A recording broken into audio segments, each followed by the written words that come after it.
schedule tagatag sa imo ni Doc, sir? Kaniya, alas... Gaya na alas 8. Pero ang operation is asay din ingon. Morong tayo ingon nga maari gud siya karon Agosto. Pero ang iyang schedule sa oras 8 AM. ATM, kaniya. May una itong isa. Nanawag mo sila kaniya.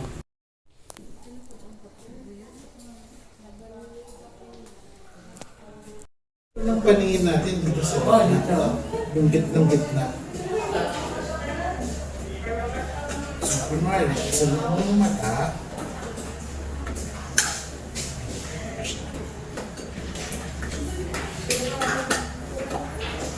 so yung loob ng mata natin, sa loob ng mata, ano lang siya, para siyang balot. Yung likod ng mata may ugat yan eh. Yung sinasabi kong sinisilip ko yan. May ugat, konektado yun doon sa utak. Sa likod, no? Yung mata, paano siyang receiver?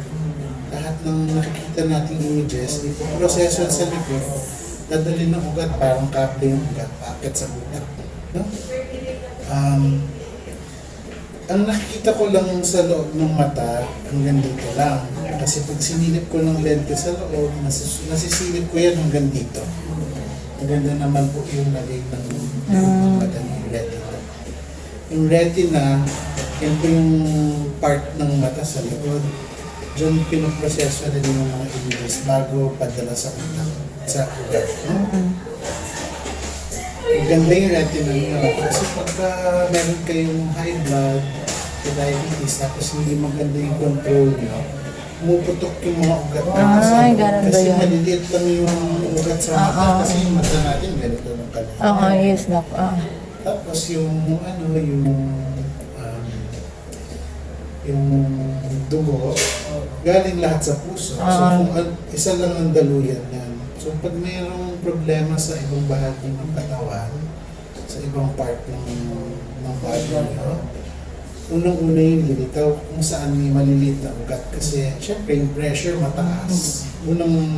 Parang sa bahay, yung mga tubong maliliit, yung madaling mag-leak.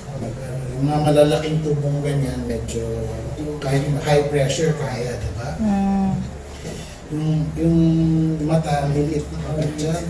So kahit kung may high blood tapos hindi nag-iinom ng gamot, kita namin dito yun sa Ganun ba, Doc?